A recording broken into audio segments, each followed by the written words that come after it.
Começando aqui mais um jogo rápido, especial, eleições 2018, e hoje eu recebo Mário Ferreira, candidato a deputado federal pelo PT. Seja bem-vindo, Mário Ferreira. Obrigado, eu que agradeço a oportunidade. Nós que agradecemos também ter aceito o nosso convite. E lembrando vocês que as perguntas são as mesmas para os candidatos em relação ao seu plano de governo, o seu plano de ação. E vai a primeira pergunta. E quem pode falar quem que é o Mário Ferreira, né? Você considera que as eleições no Brasil, de maneira como são promovidas e realizadas, significam de fato uma democracia? É uma democracia, Mário? Olha, é uma democracia representativa que no momento está suspensa. Porque em 2016, com o golpe que afastou a presidenta Dilma, legitimamente eleita, não se pode dizer que nós estamos num regime completamente democrático. Nós esperamos que o próximo processo eleitoral aconteça num ambiente democrático e possa restabelecer a democracia representativa plena no país, que embora seja muito recente e muito frágil ainda, é o melhor que temos. Então, ainda nem sempre é uma democracia. Na verdade, o Brasil, a democracia no Brasil, quando nós analisamos a história, nós vemos que nós temos períodos curtos de democracia que são quase sempre interrompidos por longos períodos de governos autoritários, não é? Que chegam ao poder por via não eleitoral, por via não democrática. Pegando a história recente, nós temos o episódio, por exemplo, de Getúlio Vargas, que durante um período governou de forma por uma ditadura. Depois nós tivemos um pequeno período de democracia, aí veio o golpe militar em 64, não é? E por 20 anos nós permanecemos num regime ditatorial, uma ditadura militar, onde alguns militares se alternaram no poder, sempre sem nenhuma participação popular. Restabelece a democracia, a Constituição de 88, né? Inicia-se a eleição de presidentes da República, nós temos a interrupção, embora não tenha havido um golpe no afastamento do Collor, e em seguida nós temos aí uma sequência de quase 20 anos de regime democrático, onde os presidentes da República são eleitos e governam e completam o mandato. Isso, infelizmente, foi interrompido em 2016, não é? Com o afastamento da presidenta Dilma. E nós esperamos que o primeiro processo eleitoral respeite a democracia, porque nós estamos vendo uma série de casuísmos também sendo aplicados pelo judiciário que podem, no meu modo de entender, interferir negativamente nas eleições. Muito bem. A segunda pergunta: qual que é o seu plano de governo como deputado, o seu plano de ação para a população aí? Olha, eu decidi ser candidato a deputado federal, primeiro por um apelo das lideranças do Partido dos Trabalhadores, né, do presidente Lula, do senador Suplicy, de outras lideranças que compreendiam que para mudar, para melhorar o país, nós precisamos fazer uma alteração profunda no parlamento. E eu acredito nisso. Então o Partido dos Trabalhadores decidiu por ter candidaturas regionais, não é? Para tentar eleger o maior número possível de deputados e de senadores para a gente fazer as mudanças necessárias no Congresso Nacional. Eu aceitei ser candidato também por uma razão pessoal. Eu acredito que o centro dos problemas do Brasil está no Congresso Nacional. Se você pegar a crise brasileira, essa nossa mais longa e mais intensa crise econômica, política e social que nós estamos vivendo, ela tem origem no parlamento. Todos se lembram do que aconteceu logo após a eleição da presidenta Dilma, o Congresso Nacional, especialmente a Câmara dos Deputados, liderada pelo deputado Eduardo Cunha, não é? Que foi eleito pelos seus pares. Então, esse era o pensamento da maioria dos deputados. Não é? O Eduardo Cunha não é uma pessoa estranha ao ninho, ele é parte da maioria que existe hoje na Câmara dos Deputados. Ele começa a trabalhar intensamente para aprofundar a crise no Brasil, não é? Aprovando as pauta-bombas, dificultando o governo, e culmina naquele fatídico domingo, né, com aquele desfile de horrores, com parlamentares vestidos de verde e amarelo, dizendo as maiores impropriedades e justificando um golpe de Estado como se fosse uma coisa positiva para o país. Por que é que eu quero ser deputado e qual a minha pauta, é o que você me pergunta. Eu quero colocar o meu mandato a serviço da redução da desigualdade social. Porque eu acho que esse é o ponto central do Brasil.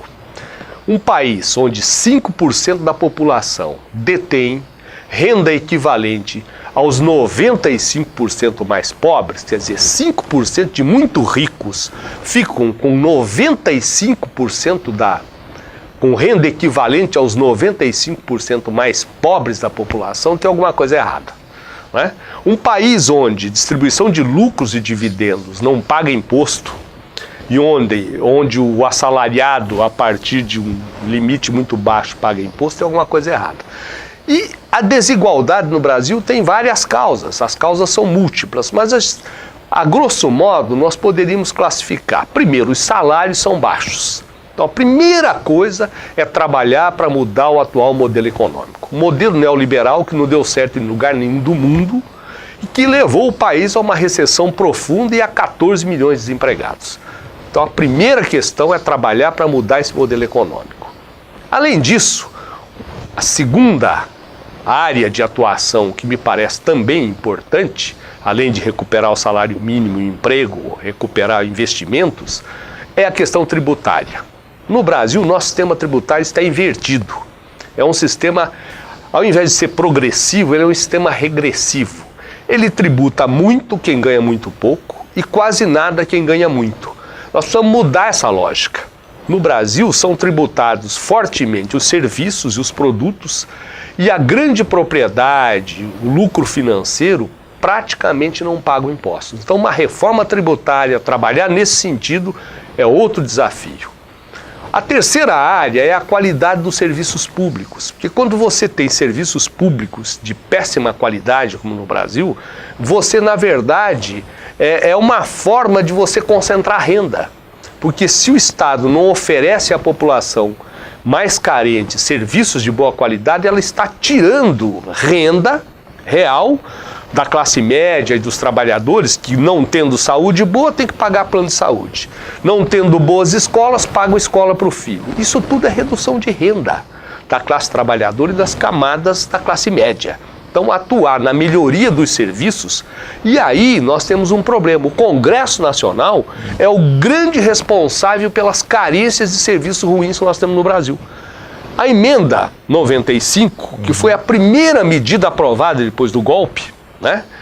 Ela congelou recursos para a saúde, para a educação, para a segurança pública, para a ciência e tecnologia, para tudo por 20 anos. Se não há investimento... Se não há investimento, você não melhora a qualidade, é óbvio. Ela só não mexeu na questão essencial do orçamento, que é o pagamento dos juros da dívida. 40% do orçamento federal são destinados de pronto para pagar juros da dívida. Quer dizer, arrochou-se todos, a classe média, os trabalhadores, as empresas, principalmente as pequenas e médias, e simultaneamente se criou uma possibilidade muito grande dos grandes grupos econômicos não pagarem impostos. Então são essas três vertentes, e nós teríamos ainda uma quarta vertente, além da questão tributária, além da questão dos salários, além da questão dos serviços, nós temos ainda que pensar na questão das oportunidades. E aí entra a questão de você ter universidades, centros de ciência e tecnologia, de pesquisa, para que o país realmente se desenvolva para todos e como um conjunto de coisas. E isso só pode ser feito no Congresso Nacional. Né? São emendas, são leis que precisam. Então, o primeiro desafio é revogar a emenda 95. Sem revogar isso e sem mudar o modelo econômico, não tem solução para o Brasil. Fica tudo travado e não funciona. E nós vamos continuar em recessão e vamos continuar com desemprego. Inclusive, a próxima pergunta, se você é uma pessoa apta, ele já envolveu na resposta, você está apto para alterar significativamente a vida do cidadão brasileiro. E quem você apoia para presidente, senador, governador e deputado estadual? Então, eu digo assim, se eu quero ser deputado e digo claramente o que vou fazer e as teses que eu defendo. E digo principalmente o que eu não vou fazer. Esse é o compromisso. Eu não vou vender o mandato. Eu não vou ficar a serviço dos grandes grupos econômicos, como acontece hoje com a maioria do parlamento brasileiro. Vou te dar um exemplo. Recentemente aprovaram a medida provisória 795. O que diz essa medida provisória? Que as grandes petroleiras que exploram o pré-sal, as 7 irmãs lá, Shell, Esso e tal, ficam isentas de imposto de renda até 2040. Imposto de renda e imposto de importação. Essa renúncia fiscal, isso é dinheiro que se deixa de arrecadar, que sai dos cofres públicos, que poderia financiar educação, saúde, vai para o bolso das multinacionais. É R$1 trilhão. Esse tipo de coisa eu não vou negociar no meu mandato.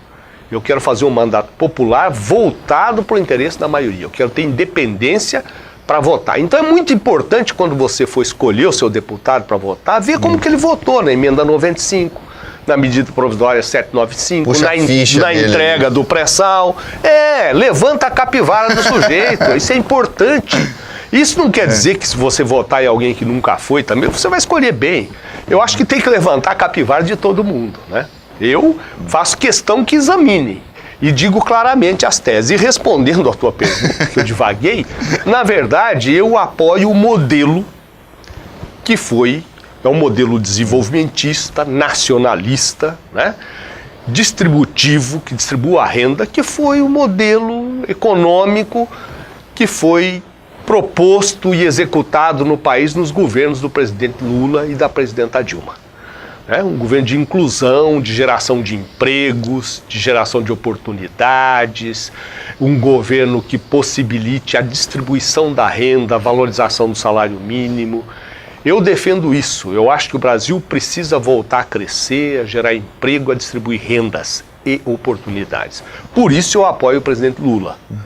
Eu acho que as teses que estão contempladas no programa de governo vão aprofundar aquelas medidas que foram feitas nos governos anteriores do Partido dos Trabalhadores. Eu acredito nisso e é por isso que eu estou nesse projeto. É possível fazer. Há a possibilidade, por exemplo, do presidente Lula ser candidato, mesmo preso, assim, como que está essa relação dele com os outros candidatos?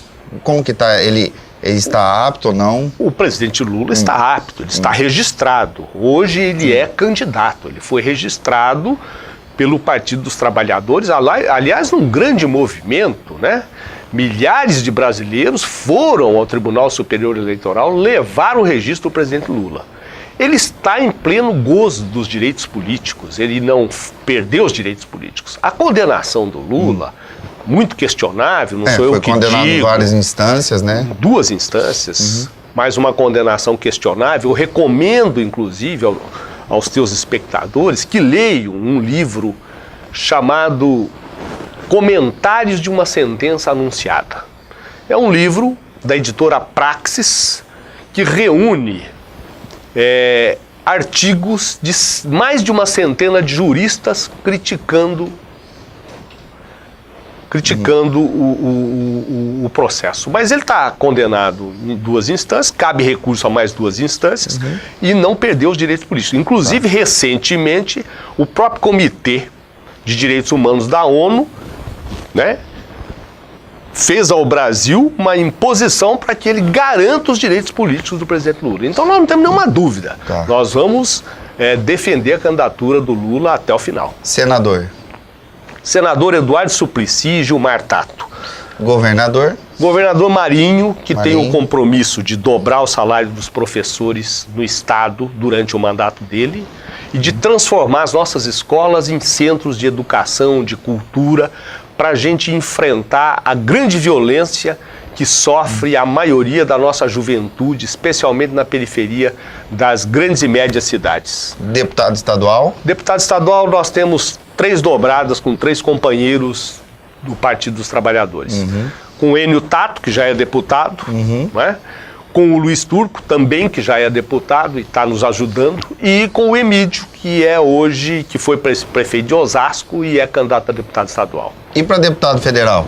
Quem? Para deputado federal, não tem dúvida, 13,75, não vamos esquecer, eu conto com o voto e o apoio de todos.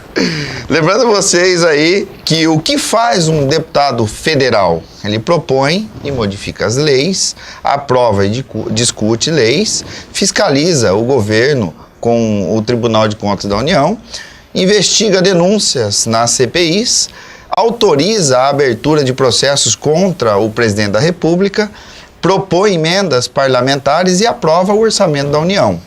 Cobra prestações de contas do presidente da República. Ele está ali cobrando o deputado federal. E você falou já está a questão sim, que é sobre a geração de empregos, você já falou no seu plano de governo, seu plano de ação. Eu quero deixar, porque o jogo rápido é rápido, é muito rápido, né Mário? Passou muito rápido. Eu quero deixar você, assim, deixa uma mensagem para a população aí, suas considerações finais, e a gente já finaliza o jogo rápido. Primeiro, agradecer a oportunidade, o convite, agradecer ao seu espectador, ao telespectador da TV SANC pela atenção, e dizer que é o seguinte: isso tudo que você falou é o que o Congresso deveria fazer, mas que não tem feito. Não funciona. Não funciona. Nosso Congresso, infelizmente, tem uma maioria ampla de parlamentares que estão a serviço do grande capital financeiro. Transformaram o parlamento num grande balcão de negócios. Ou mudamos isso, ou esqueçam. Qualquer que seja, o próximo presidente da República terá sérias dificuldades para governar no interesse da maioria. Muito obrigado pela sua ilustre presença, Mário Ferreira. Eu te agradeço. Candidato a deputado federal. E o Jogo Rápido vai ficando por aqui. Eleições 2018 tá aí. Jogo Rápido ficando por aqui. Deus abençoe a todos. Obrigado pela sua audiência. Até mais, gente. Fica com Deus. Tchau, tchau. Até.